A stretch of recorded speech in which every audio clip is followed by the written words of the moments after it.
man, when they're falling, I know it's obviously when you say that, but when they're falling, you just really see how they can demoralize the team. And then the defense picks up. It almost like it triggers people to defend even at a higher level. And that's exactly what we saw from Jaylen Brown. Man, what a first half. Incredible. 26 points. He ends up with 42 career high. I mean, what he's able to do, we know what he's able to do in transition, but I love when he's going in the half-court set, down the middle, slicing through defenders. I mean, that's the Jaylen that makes you think, wait a minute, this guy can really be explosive, can be dangerous, sort of, reach that plateau when you're like, wait a minute, no team can stop this because Jaylen Brown's already efficient on his own. Like in a regular shooting night, he's not bad when it comes to shooting anywhere between 40 to 50%, let's say, right? It's very rare you see Jaylen go below that. But so when he's really on, he's really on. And for Jayson Tatum to sort of, let him do his thing. And I don't mean that as in like he allowed this to happen, but you know what I mean? Like to see those two sort of blend together, both got it going from behind the arc. The chemistry obviously looked great. Everyone was in the fold. He was also being a playmaker as well, looking for guys, getting guys open looks. I mean, it was great. It was great basketball. Exactly what you want to see from Jaylen Brown. Yeah, it was against the Memphis Grizzlies. Yeah, John Morant didn't play. I mean, this team did just beat the Brooklyn Nets when Karis LeVert was really cooking, and I thought that was a good display of what they can do, at least defensively. And obviously, you knew the Celtics were favored in this one, but I just thought the Celtics didn't let up. Typically we've seen this so many times where they give up a big lead and they come right back and then crush a team in the second half. No, it was solid throughout. Yeah, we're talking with Brown right now. We're talking about the most efficient player in the NBA through 5 games and doing it at every level. He's got the production at the rim. He's about a 55% shooter from mid-range right now. And from the 3, he's pushing back above 30% there now with the 7 to 10 night. So he can hit shots at every level. This is like the peak of Jaylen Brown's potential that I think we possibly could have imagined when he got drafted that year. A guy that can handle and create his own shot, produce for others as he did tonight, the great full court pass to Tatum that he had there, and the defense is a given with him. So all of a sudden we're asking, does this guy have second team all NBA Tatum level production in him? I mean, I never ruled out the fact of him at least matching Tatum's ability, but forget this game. It's the Grizzlies. 42 against them doesn't mean much, but if we're looking at the whole package this year against a bunch of different types of defenses, Indiana especially, he's not able to be stopped right now, and the efficiency is just mind-blowing.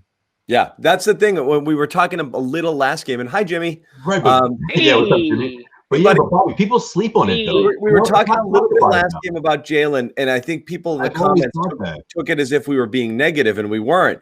What we were saying was, it's amazing how Jaylen just had 20 points, and it looked like he barely touched the ball. His usage was so low last game, and that's how efficient he's been. And that's what at times you're like, why isn't the ball in his hands more? Because if he can play this efficiently, I mean, this is ridiculous. You're not going to shoot the lights out like this, but the game looks so slow for him right now. He's just so comfortable when he gets it in. And sure, he's had a few dribble off the knee moments, but I mean, geez, these guys are still pretty rusty with no training camp.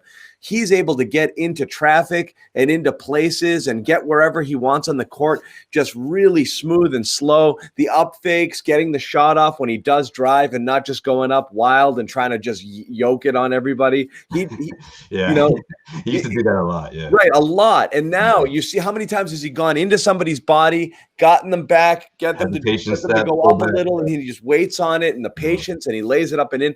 So many of those things. And the jumper is just, it looks so freaking good. That mid-ranger is beautiful right now. It's unbelievable. And the space he's able to create, he gets in the lane, and he can just get that little jumper if he wants it almost any time. So it's amazing. Schedule, though, right? I mean, let's think about it. He's continued to progress his game year after year. I mean, this is the next step, right? But that's what we talked about last year. Last year, he took 2 steps in season, one to start the season and then another, so that's right. He's almost, and then we were worried about that, right? Let's let Jimmy jump in here, but we were a little worried, Jimmy, that not worried, but yeah, I wasn't worried, man. That's the last thing I wanted to getting into this one. I was like, wait a minute, he's gonna go off against the Grizzlies.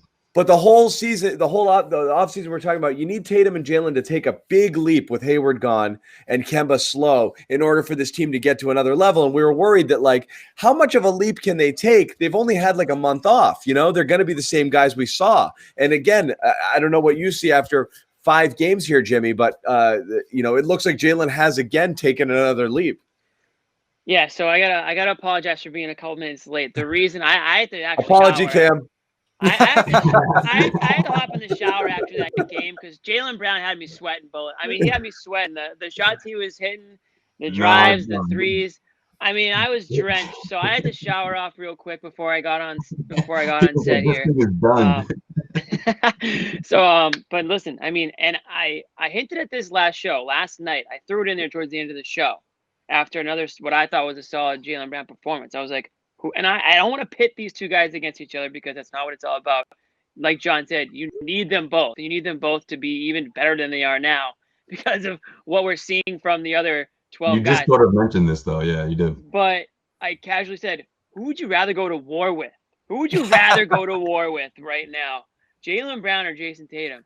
And this is what I said last night. I'm not saying it now because he just had a career-high night. And again, I know Jayson Tatum's going to have his nights too. But Jaylen Brown's just showed me something since the bubble where it's like this guy like checks off almost every box when it comes to like leadership, intangibles on the court, off the court, right, outside shot, skill. He's improved his ball handling. His defense has been more than, above average. It's been great. He can play multiple positions, right? I mean, and that's not, again, it's not a slight at Jayson Tatum. It's not pitting them against each other, but it's just like you can see the leaps and bounds that Jaylen Brown has taken here. And I will never forget draft night. I was in the TD Garden. We were doing a version of this, the Garden Report. You can probably find it on YouTube somewhere. It was me, Jared Weiss, and Kevin O'Connor from The Ringer. And this was before The Ringer had Kevin really liked Jaylen, didn't he? He loved him, and we all loved him. Me, Jared, and Kevin loved him. But the Garden, and it was all suits they there. They were so mad, like crazy, yeah. And it was too bad. But they weren't really booing because it was Jaylen. They were booing because they wanted fireworks. They wanted a trade. They wanted, they didn't. They weren't. It was that the drop because it was the Simmons Ingram draft, and just getting the 3 pick was such a gut punch because you knew there was a drop off there, and you wanted to swing the pick for a player. And Jaylen was the one where they were trying to talk us into him, and everyone felt like they were settling for him. But like I think Danny Ainge really did like him, and there was. But you saw him in the tournament with Cal. He looked. You could barely notice him. He came in with not a lot of shine. Yeah, he didn't have a great college year, and the high school. Wait, hold on, Bobby, real quick. But Jimmy, you guys were high on him then. We liked the pick. We weren't like, oh, they got to go out and get him. But we were totally fine with that pick. Like we saw the upside.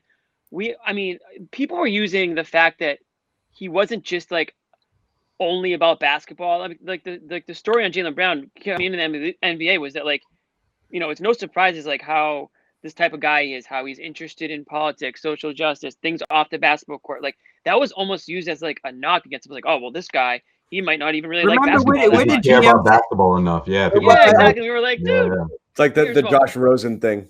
But see, the way I thought it was. Yeah, well, that didn't work out for Josh Rosen. But let's just be thankful they didn't take Dragan Bender. I was a Jamal Murray guy that draft. Which would have been good too. Because he was a polished scorer, and I loved that. But my God, I felt like we were going to take Bender, and boy, would that have been something, I always thought because of his body size and the upside he had on defense that they were going to pick Jaylen, right? I mean, Danny wanted a wing so bad. Too. You saw the sort of he's a Brad guy. Like he can get it done on the defensive end because of his athleticism and. I thought it was a force because we wanted the athletic wing so bad. I thought Danny wanted that athletic wing so bad that he's like, that's the best one out there. I'm taking him regardless. And it felt like a force then, Right. Yeah, I can see that. Yeah. And it did for a couple of years as a Celtic where you're like, this guy lacks polish. Like, is this guy ever going to get there? For a couple of years, you're like, good. He's a nice little athlete, but he's sloppy. I never saw this level of progression. I didn't think his ceiling would be this high. Everyone was saying, just wait. He'll get better. I'm like, I didn't see it in the early going. I don't know if you guys did. That first year was tough when he got buried behind Jay Crowder and all the different wings that they had on that team. I think Gerald Green was even above him in that rotation. Once John's favorite. the key for him was that first year, 2018, where he boosted above Hayward with that injury. Crowder got traded in the Kyrie trade, and all of a sudden by playoff time, he was in a frontman position this team. And that run, especially that Philly series that he had, where he hurt the hamstring and came back and was scoring 20 points every game, using the lethal transition game to his advantage, and starting with defense. I mean, he just became such a polished, hardened defender in this league from the earliest days, and didn't worry too much about the offensive game. Let some of the other guys like Isaiah handle that initially, and Terry Rozier and others that second year. So he mastered that end of the floor and used the transition game to open up his offense. And now, you saw in that third year, he started adding the dribbles and that rising stars game. And like every single year, he just pieces it together one by one. Like there's such like a small steps progression with him where he wasn't trying to, focus on everything or the shot too much right away. He was just kind of building it up piece by piece. And it's been a great way for him to get to this point. And like I listen to Goodman. And it all culminated in a 5th place finish for Team USA. Well, I gotta do this to Jeff. I don't know how you went through that whole resume without mentioning Team USA. Well, I thought for sure you were going to come back to that. He only mentions Team USA when Miles Turner's in the conversation. Well, Miles Turner pulled him he'll down. bring him over. Yeah, bring that team up quick. It's just real the dog quick. Miles Turner, not to laud the accomplishments of anyone else. I want to do this to Jeff Goodman too, because the story's not over for this year, but he came out on this network and was like, this guy's not a number 2. I don't know if he can get it done. Bobby's not going to forget this. Well, he did it last year, a year ago. A year ago, he did it last year, but without the pressure of being a 2. It's a different game. What I think it was without the Kemba crutch, because like look at it the last year, there was no pressure for anybody to be a 2 really at any point in time, because one of 4 players on the court at any point in time could score 30 points. So you could have the off night or defer or not not be in the flow of things or not your shots just not falling, and it didn't matter. But now you can't, like there can't be too many Jaylen off nights or Jayson off nights, because the rest of the offense will have a hard time if those guys are struggling, or one of the 2. You could struggle last year. So I think that's what Jeff was trying to say, to play devil's advocate there, that the pressure it's on you now. You've got to be a 1A all the time. You can't have these games where fair enough. The dribbling more like that's the story, that's the narrative. Like, you have to be the guy. I think that's what Jeff was saying. I think he's ready to just take it and go. To be the McCollum to the Dame. Like that kind of like the 1 and the 1A sort of thing.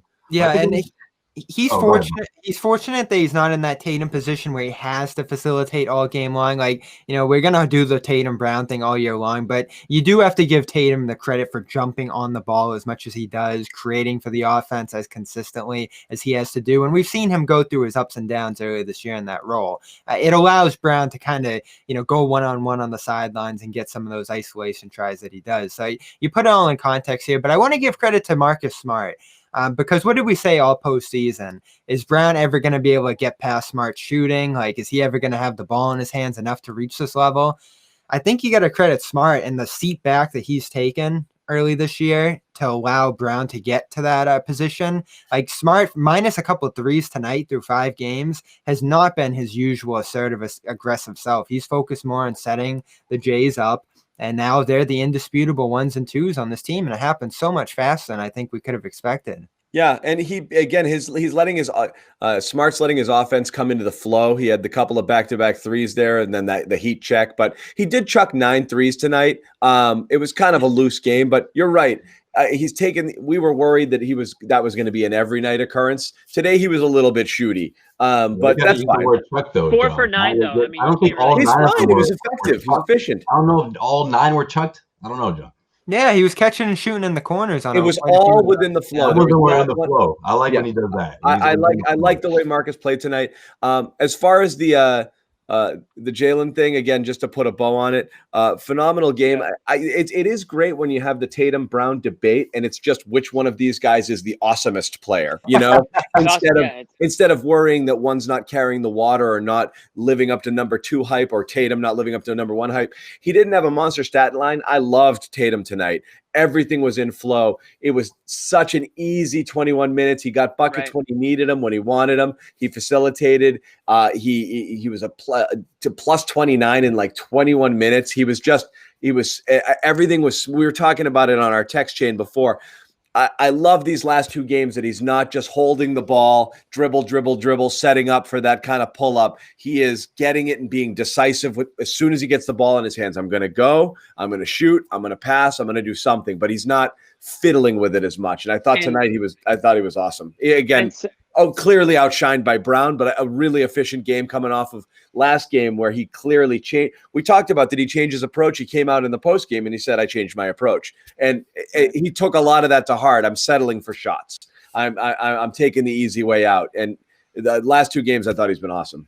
And it goes back to what we were saying, like after, I think it was game 2, or one of the commenters was like, everything just looks harder for Smart and Brown. I mean, for Tatum and Brown. It's like they just make things look difficult for themselves out there. But it's like it's been a sort of a different story the last couple of nights. You haven't get that impression. Certainly not by watching Brown. And like you said, John, everything looked kind of like in the flow, looked easy for him tonight. He wasn't forcing things.